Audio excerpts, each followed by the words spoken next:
British forces in southern Africa had clashed with the most powerful warrior nation on the continent, the Zulu. At the Battle of Isandlwana, 600 British soldiers were wiped out to a man. It took 17,000 British reinforcements, armed with the latest artillery, to defeat an enemy armed largely with spears.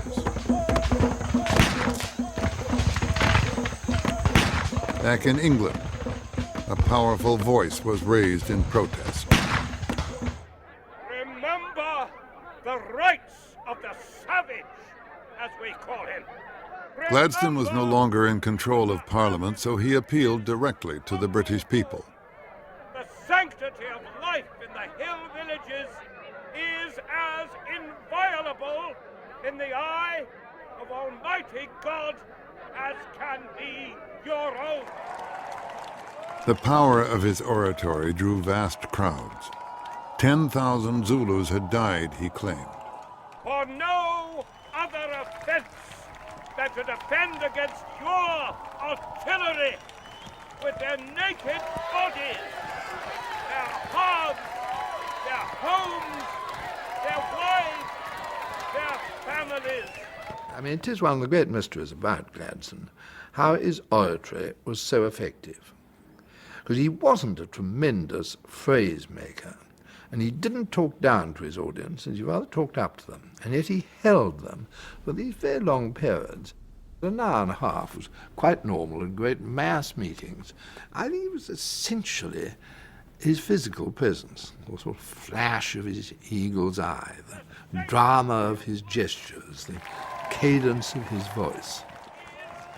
I was fascinated when an old man came up to me and said, "My father used to be a shouter for Gladstone." Which was absolutely precise, meaning he was employed at a Gladstone meeting, together with a number of other people, to stand about 20 to 30 yards back from the platform and to turn round and attempt to relay Gladstone to the more distant audience. He's going on to Bulgarian atrocities now. And it does seem to be absolute proof that a lot of the fringes, or even wide fringes of the meeting, could not actually hear what Gladstone was saying. But the fact that he could hold a mass audience standing for an hour and a half when they couldn't really hear what he was saying is the most tremendous tribute I can think of to the sheer force of his physical presence. The Queen was outraged. She complained in her journal, "Mr. Gladstone is going about like an American stumping orator, making most violent speeches." But to her surprise and dismay, Gladstone had struck a popular chord. Once more, he had appealed to the British sense of justice and fair play. They voted the Liberals back into power with a massive majority. Gladstone wrote exultantly of the defeat of Disraeli and the showy imperialism he represented. It is like the vanishing of some magnificent castle in an Italian romance. Prince Albert would have shared Gladstone's pleasure at the dismissal of Disraeli's warmongering government. But Victoria had turned her back on Albert's moral vision for the empire. She stubbornly refused to accept Gladstone as her new prime minister. She wrote to her private secretary, "The Queen will sooner abdicate than send for or have any communication with that half-mad firebrand, who would soon ruin everything and be a dictator. Others, but herself, may submit to his democratic rule, but not the Queen." But she was a constitutional monarch, and submit she must. Gladstone returned to power, determined to reverse Disraeli's imperialist policies. He set out to achieve home rule for Ireland. He pressed for the appointment of more Indian judges and ensured that Englishmen could no longer refuse to appear before them.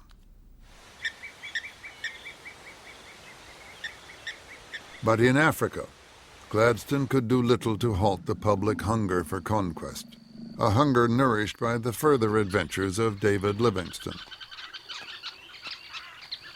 Livingstone had returned to Africa to search for the source of the River Nile. For 5 years he disappeared without a trace, and his obituary even appeared in the press. There's no doubt that travelling in Africa had gone into his blood. But it was also, I think, he felt that if he succeeded in this, he would gain credibility again. He would show himself as a person who'd explored and found the source of the Nile. And that would give credence to his views on slavery and the development of Africa through Christianity and commerce. But he was, at this time, more and more affected by illness. He was losing blood. He would have attacks of malaria and dysentery. He had hemorrhoids, and he was a very, very sick man.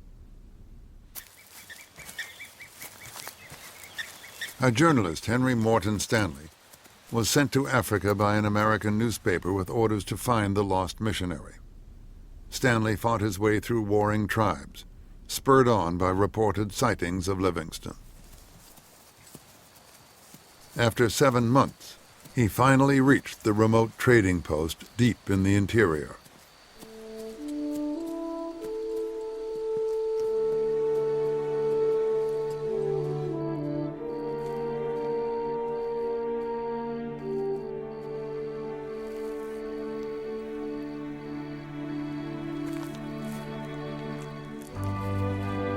And here, in November 1871, the famous meeting took place.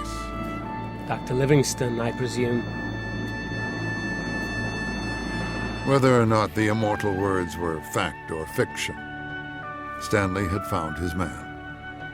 The news was telegraphed around the world.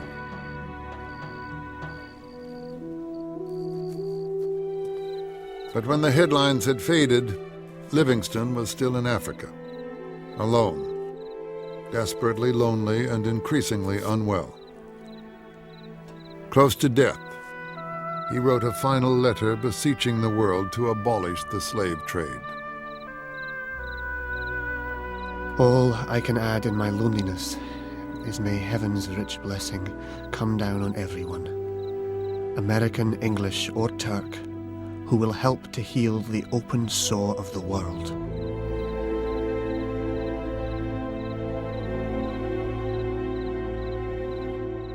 On the night of April 30th, 1873, David Livingstone died.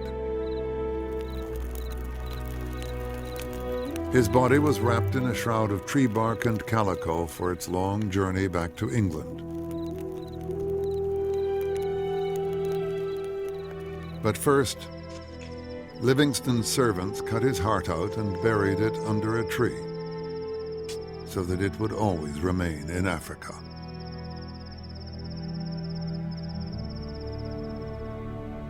When the body finally arrived in Britain, the Queen declared a day of national mourning. Livingstone was buried in Westminster Abbey, and the words of his final letter were engraved on his tomb. But Livingstone's African adventures had an effect he would never have endorsed.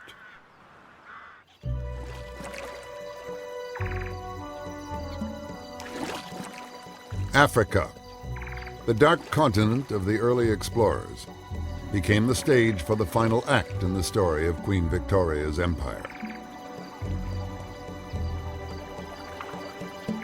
In the footsteps of missionaries like David Livingstone, the powers of Europe conducted a brutal race for colonies.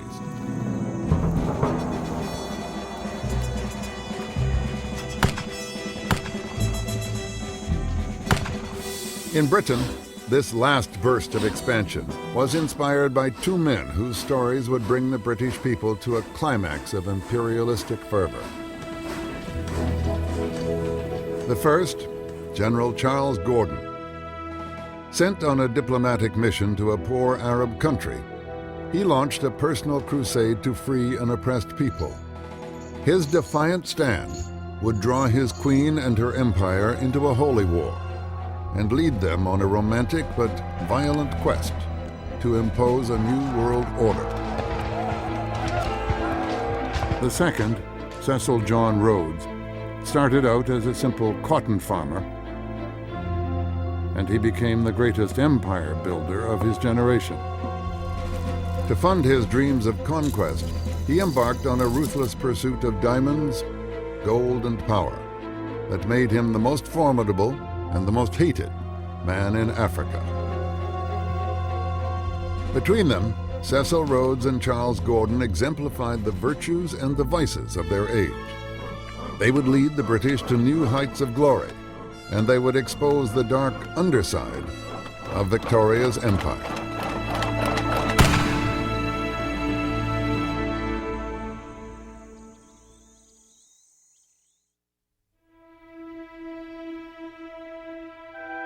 At the age of 60, Queen Victoria still wore the black satin and lace she had donned in mourning for her beloved husband, Prince Albert, who had died 20 years before. To her 350 million subjects across the world, she was the godlike symbol of British power and prestige. But in the winter of 1884, her empire faced a serious threat from one of the poorest and most obscure regions on Earth, the Sudan.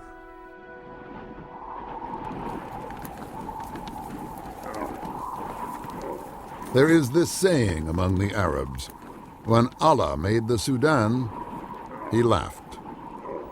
In Queen Victoria's time, most of its 9 million people were nomads roaming a wilderness as large as Western Europe. The Sudan had no roads, no railways, and most of it was unmapped. Out of this wilderness came a prophet, an Islamic preacher who became known to the Arabs and then to the world as the Mahdi, the expected one.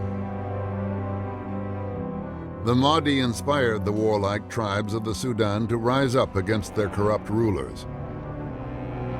His armies swept through the country like the Simoom itself, the notorious wind of the desert. Many in England soon feared that a jihad, or holy war, would sweep northward into Egypt and threaten the lifeline of the British Empire, the Suez Canal. 3/4 of the ships using the canal were British, and it formed a vital link to Victoria's richest possessions in India and the East. For this reason, British troops were stationed in Egypt to protect it. Now the Queen urged her Prime Minister, Gladstone, to use those troops against the Mahdi. The Queen feels very strongly about the Sudan and Egypt, and she must say she thinks a blow must be struck. These are wild Arabs, and they would not stand against regular troops at all. We must make a demonstration of strength. Gladstone did his level best to treat the Queen with courtesy, but he did not place great value on her judgment. Quite worthless. Gladstone's an extraordinary statesman.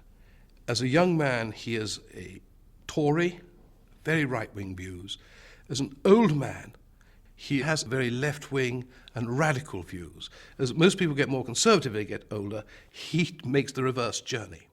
But the most important thing in Gladstone's life is that whenever he has any problem, any political problem, he speaks to God. He asks for God's guidance. Gladstone was a champion of human rights, and he believed in opposing tyranny. He was against the use of British troops to suppress what he saw as a popular uprising in the Sudan. But the press and public were of the Queen's opinion. They wanted action. Gladstone's government decided to play for time. They proposed sending a top army officer to the Sudan to report on the situation. For this mission, they chose one of the most popular heroes of the Victorian age, General Charles George Gordon.